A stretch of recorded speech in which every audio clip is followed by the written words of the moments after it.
I have to tell you, this is a really dangerous gospel for preachers to work with.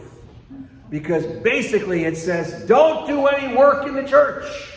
Or you could think about it at that level. I really think it's a story about balance.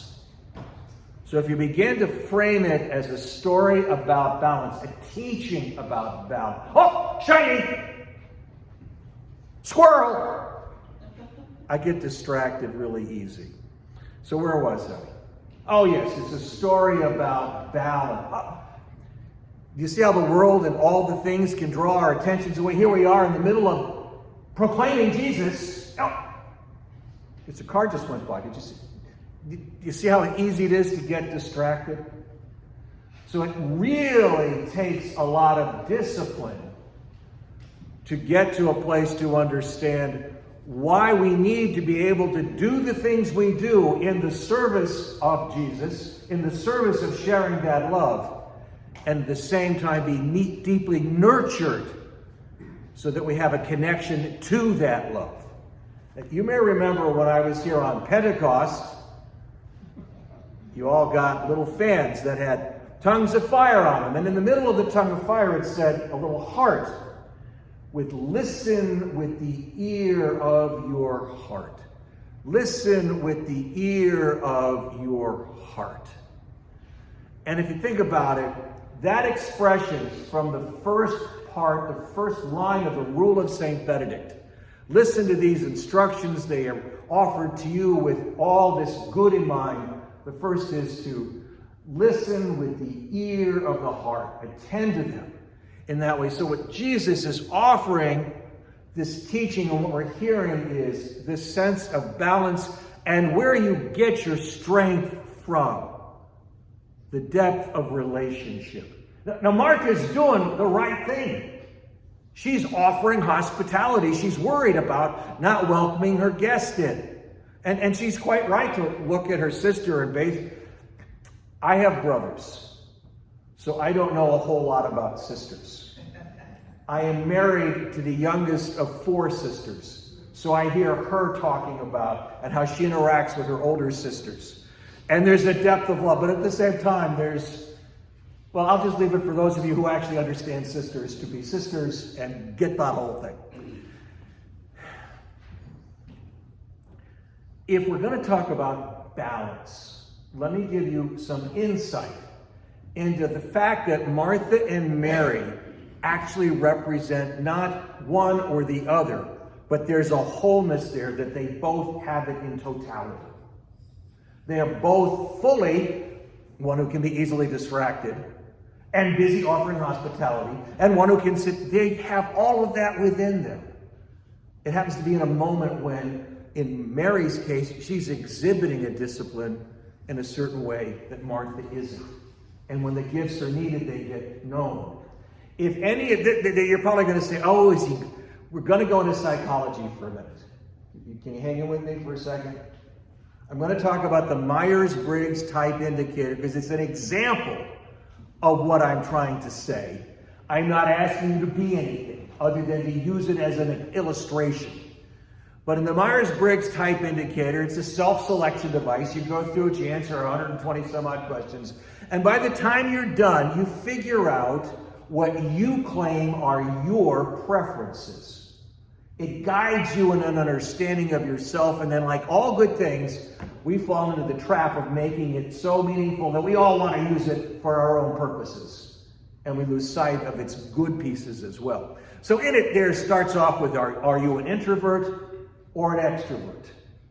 And half the fun that I find is people discover, if they want to know my type, I'm actually an introvert. Yeah, I need to go be quiet. I like people in the doses that I like people. And then I have to go recharge my battery. But I got a battery that's huge. Okay? So introversion or extroversion. You know, I have to really be pulled into things. I finally played tennis again yesterday. To go out to the court to meet new people, that was a lot. That's an example. Okay. A lot of fun, by the way, so it was really great. And then there is intuition and sensate. So are you intuitive or sensate? How do you perceive the world? I have a grand imagination. The problem is, sensate people, as I look at them, they're very good at building blocks. And so they don't really mess stuff up. As my intuitive said, oh, I can have another idea, but I may miss a piece, and my whole idea falls in on itself. So I need both. I need a discipline. And I think I've got them. And then there's thinking and feeling. Now, so far, if I was to have Edna Marie here, she and I would be matching up in type. Different relationships slightly. But I'm more the thinker, and she's more the feeler. And early in our marriage, when we first had Myers-Briggs offered to us as a way to learn how to communicate better, when somebody comes from the feeling side, there's a motive sense. They have a sense inside of all the angst and worry. That's the simplest way to say it. And they have to work through that in order to then express and deal with it. You can feel it. Thinkers like to make lists.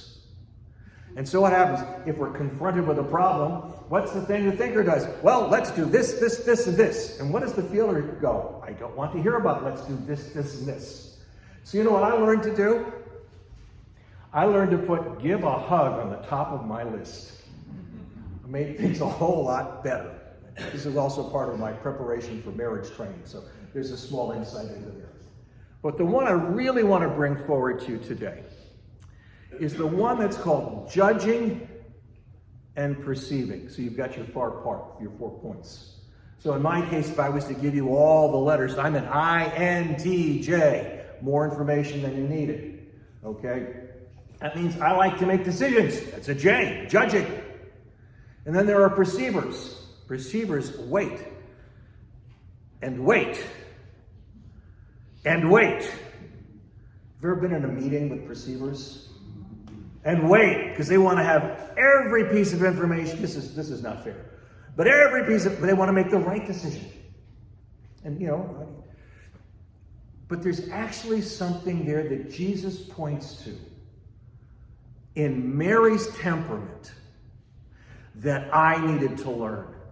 And the rule of Saint Benedict has been the place where it's blossomed for me. And it's been hard won. And I have to keep working on it.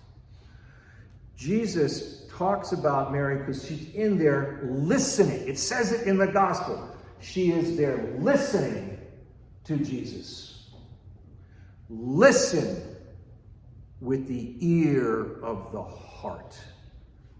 Trying to find something greater. Listening.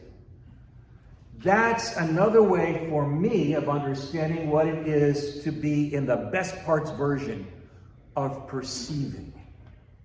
All the gifts that I have are in there. But if I am willing to suspend my need to make a judgment, even with all my distractions in the world, and listen carefully, almost in a leadership point of view, can I listen to find the right question to ask, as opposed to already have the answer?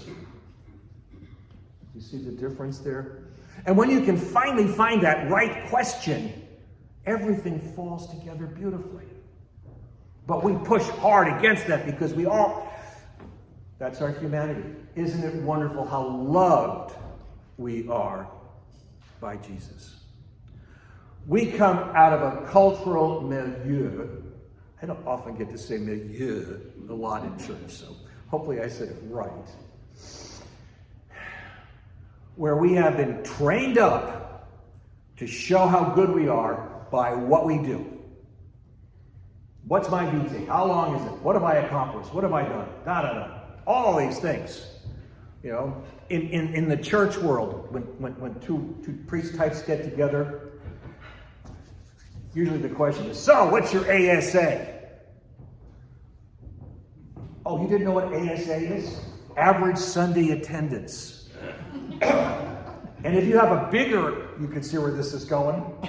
Okay, you can see how the foolishness goes from there, because it doesn't necessarily describe how vital a congregation is in serving and caring and loving. You see that's the problem.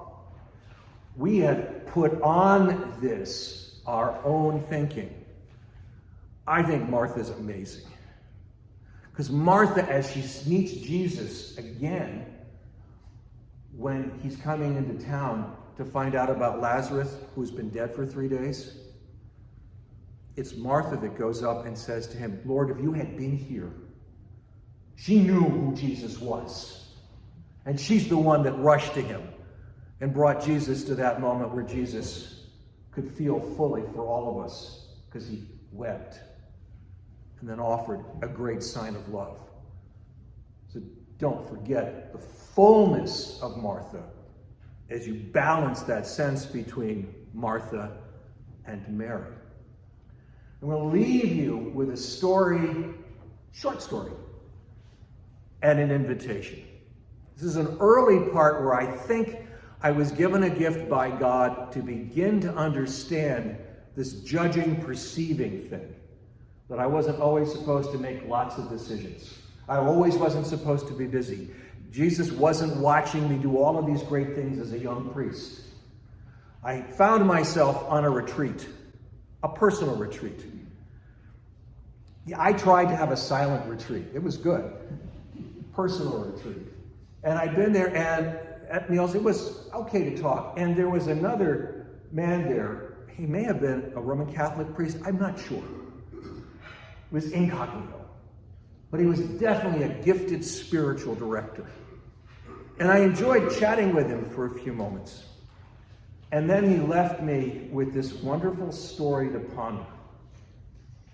He said, this is a story about a priest who found out he had been granted a 1.5-hour meeting with Jesus. You have to understand, it's a story. But he was going to get Jesus' full attention for a half an hour.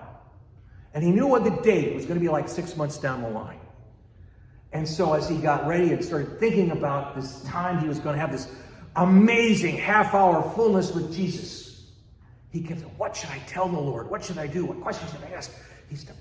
So he had stacks and worked it all out. Jesus came at exactly the moment promised. And this man, this priest, started Jesus. 5 minutes. 10 minutes. Well, you see what's going. 28th minute. He takes a deep breath and looks at Jesus. Jesus goes, whoa, peace. This is absolutely wonderful. Thank you for sharing this. But I just want to let you know, my invitation was for me to hang out with you. I can't be fully me unless you're fully you, and we need to be fully together to do that. I just wanted to hang with you.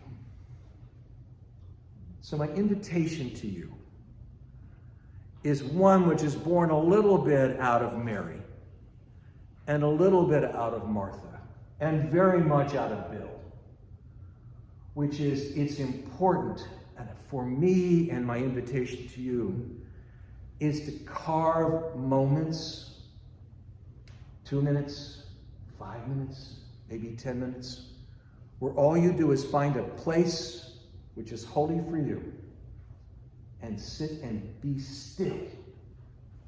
Try not to think about anything.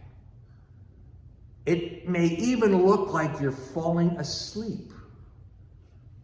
Try to let all the busyness that we're trained to have in the world go away, so that you can find yourself at the foot or hanging with the love that is Jesus. And when you come out of that moment, I guarantee you will be refreshed and renewed, and something you never realized you needed will be given to you. All these words I offer in the name of God, Father, Son, and Holy Spirit.